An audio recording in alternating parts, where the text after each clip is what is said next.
Hey everybody, in this video I am going to answer the question, why email, as it relates to marketing. If you're new to the channel, I discuss strategies and techniques for building email lists. If you're interested in learning more about email list building, then be sure to check out the first link in the description. Okay, without further ado, let's get into it. In this video I'm just going to roll with a Google Doc, and what I have up on the screen here is just says, all businesses need customers, right? If it's an online business, if it's offline business, a combination of both, whatever kind of business that you're operating, you absolutely have to have customers. So I just want to state that at the beginning, that this is the process. Collecting emails is just the process of getting customers. Getting customers, there's a cost associated with it, and it actually is very costly. So what I did was I'll pull this over here from my other screen. I just did a search on Google for the average cost to get a new customer, and the first thing that pops up is from entrepreneur.com, and it just gives a couple, without clicking into the blog post and reading more about it. It just talks about, Priceline.com is $7 per customer. Sprint PCS is $315, and BarnesandNoble.com is $10. So all I want to impress upon you with that is that it's very costly to get customers. Now, if you're selling a product that is low cost, that actually might just put you out of business. If it cost you on the low end over here with the Priceline, it was $7. So if you're spending $7 and you're selling a low end product, chances are if you're just selling them the one product, you're advertising, sending them to your product and then sell it for $7, you're going to go out of business fairly quickly. So regardless of the method, it's going to cost you. Even free methods cost you because they cost you time, and time, of course, is money. So there are many methods to get the attention of customers today. The print media is still in effect. It's everything from billboards, magazines. Recently, I went to a Barnes & Noble, and I was actually shocked that there was as many magazines still on the shelf as there were. I hadn't been to a Barnes & Noble in quite a few years, and I had just gone in there for something, looked around, and wow, I was really shocked at how many magazines. So print media is still not as common as it was before, but it's still something that's around, and what you'll find in all that print media is advertisements. Radio, people still advertise on the radio. What is there to say about that? Not everything is a streaming service. It's the same thing with TV. Not all TV is streaming. And of course, there is the method of communication we're on right now, which is the internet. Regardless of the method, it's costly to advertise, and even with the free methods, as I said, it's going to cost you in terms of time. And again, time is money. Prospects typically need multiple contacts, multiple points of contact. They need to see your pitch, they need to see your offer multiple times before they choose to buy. It used to be that there was this concept called the rule of 7, and that rule of 7 said that a customer or a prospect needs to see your product 7 times before they actually pull the trigger and become a customer. Today, much more exposure is needed. The reason for that is it's much cheaper to start than it was before.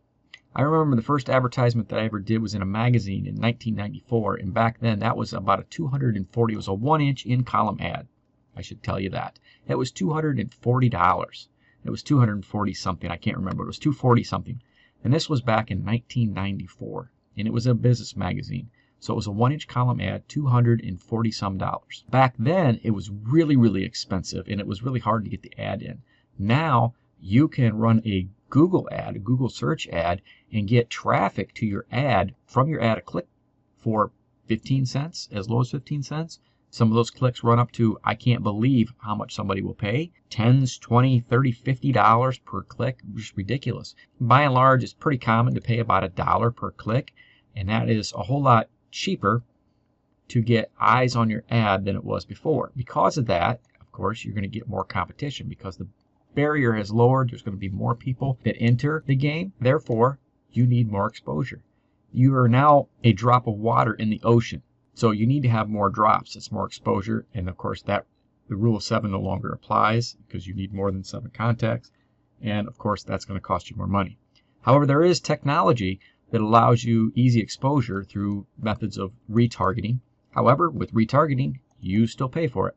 So regardless of they see it by a place they go, they see your ad over and over and over again, or if it's a retargeting, doesn't matter how it is. If you're placing an ad and you're paying for that ad, or you're creating the ad through a free method, there's a labor component to that, there's still a cost regardless. So if you advertise with direct link to your product does not convert into a customer, you have to pay to get them back. And that's basically what I just explained up here. You're going to have multiple exposures. So every time you get them to come back through additional exposure, you're going to pay to have that happen. The question, it really begs the question, well, can that retargeting, can that pull that customer back? Can that additional exposure be done for free? Well, yeah, and that's what we're here to talk about. And that is, you have to collect their contact information on the initial point of contact. The very first time that prospect sees you, for whatever reason, you need to collect their contact information. And what contact information is that? Of course, it's email. That's what we're here to talk about. Of course, this is what I hear when I tell people email. I hear email is old, email is dead. Ask yourself the following questions. I have 4 questions up here. These questions, you'll see that very quickly that it's not old and it's not dead. It's old, but not old to the point of unusable. It's a very old method. It's the oldest communication method on the internet, but it's certainly not old and dead. So ask yourself the question, how does your bank send you monthly electronic statements? What do you need to set up that new social media account? When you forget your password on that social media account, how do they communicate with you? And what's the #1 website's second biggest product or service? And of course, that's Google. And of course, it's all email. Why? It's because email is the root communication on the internet. It's the go-to. It's the trunk of the tree. It is what everything branches off from. And I hope with these 4 questions right here, you had an aha moment if you're one of the people that believes this statement up here, that it's especially not so much the old, but the email is dead. Not so much. It's what all these new whiz-bang things, new social marketing platforms, they all start out with an email. So here I just want to give you some stats. Currently, email, there are 3.8 billion email accounts. And the average user checks their email 15 times a day. Okay, so this is versus, I just have Facebook up here, and I have the same stats for Facebook. Facebook has 2.7 billion accounts, and the average user checks it 13.8 times a day. So you can see, and I know there's a lot of hype out there about using Facebook as a way of communicating, as a way to reach an audience, and that is true. You can reach an audience there. However, email, by comparison, when we talk about the subject of it being a viable solution to contact people, is certainly not dead. At 3.8 billion versus 2.7 billion, and they check, users check their email 15 times a day versus 13.8 times a day on Facebook, you can conclude that if you had to pick one, email would be the communication method, not Facebook. So the issue with social media, what is it? Well, they change. Some of you may remember MySpace. I remember MySpace. I remember when it first opened up, and I remember that was the go-to place, the awesome, the greatest thing since the invention of the wheel. Not so much anymore. MySpace still exists. If you go to myspace.com, it's still a website, and I believe they get like 1 million visitors a month. That is according to SimilarWeb. But the problem with social media is that right here in this sentence, if they don't like what you're doing or they change your policies, you can lose everything in an instant. So let's just pretend that you've created a Facebook account and you have 10,000 friends on that, or 10,000 people in the group, the Facebook group you created. And then for whatever reason, one day, Facebook decides, I'm just going to pick something neutral and say they don't like people who discuss gardening. So they go through, and anybody who had the subject of gardening, they completely wipe you out. So now what happened to all 10,000 people? You no longer have access to them. Now I know I use gardening, and that seems like a ridiculous example, but the takeaway is you don't own the contact information. It's not yours, it's theirs. Facebook can just shut you off. Customer database is an asset. If Facebook were to shut you off, you lose that asset 100% totally. If you collected the email, you own the resource.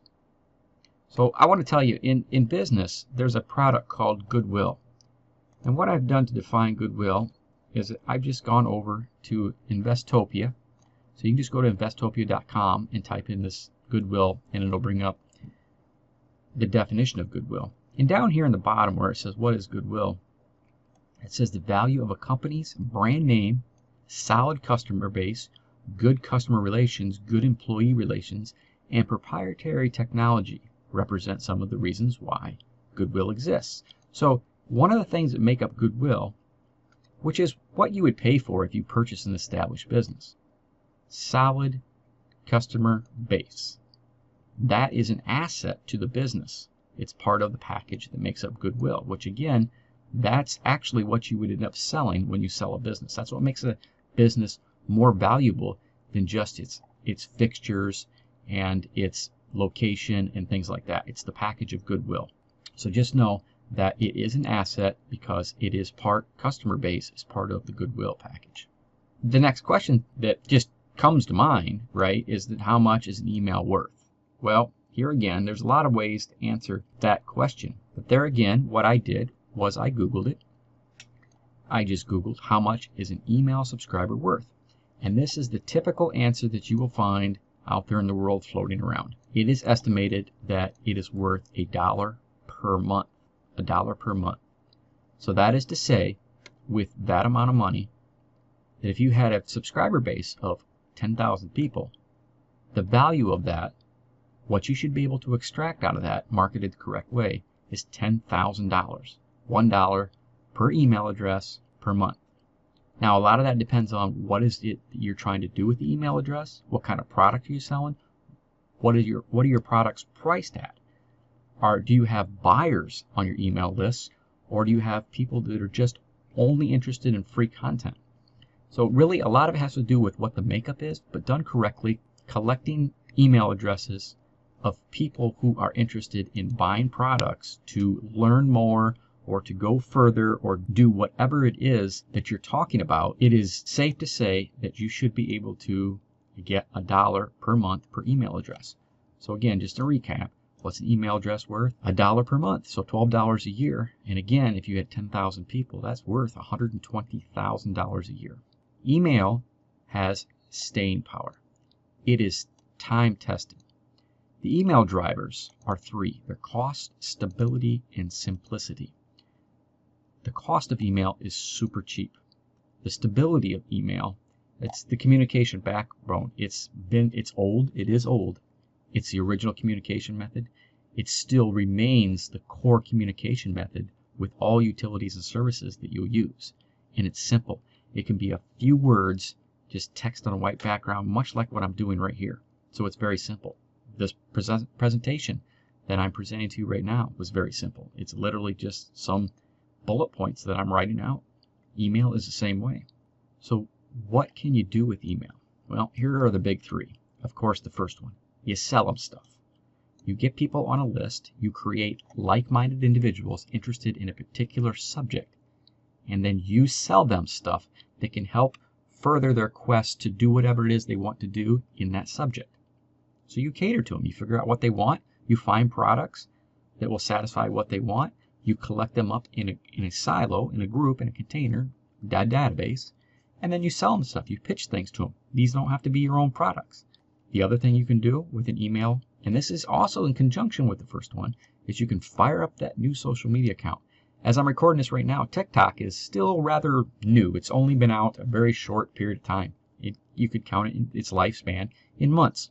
If you had an email list, for sake of argument, 5,000 people, and you had collected those over time through many different sources, and you had been communicating with them about a particular subject, and then you decide for whatever reason to take your presentations over to TikTok, you could email your email list and say, hey, I've moved to TikTok, come check me out. A good percentage of those people, and this is where rapport comes in, back to our Investopia definition where it talked about the rapport of your customer base. This is where your rapport comes in. So if you have a good rapport with those people, they will come check you out. And even if they don't have an account, they may sign up to an account so that they could be part of any notifications that TikTok has. I'm not a TikTok user, so I don't know how it works. But I know with YouTube, when you set up a video, it goes out to your subscribers, right? So it's maybe the same way. Those people may create an account, and then boom, you have an instant following on a new social media. Or you can just simply start a community. And that's basically what I said before. But you don't have to sell them stuff, and you don't have to jump from social media platform to social media platform trying to build social media accounts. It's just a matter of you communicate with people. You can do that via email. Facebook groups is pretty popular with that right now. So you could migrate people from the list over to Facebook groups, and then if Facebook would happen to change their group situation, you still have that email. It's portable to go wherever. My hometown has a Facebook group where people share what's going on in places. Now, if Facebook would ever close down, and if there was a moderator that had an email address for everybody that was on that, they contain an email list, Facebook shuts the Facebook group down for whatever reason. We don't know what's going to happen in the future. That could be fired up, and people could start sharing stuff again. If you want to find like-minded individuals to communicate a message, email is the best way to do it. Okay, so that is why email, right? Do me a favor.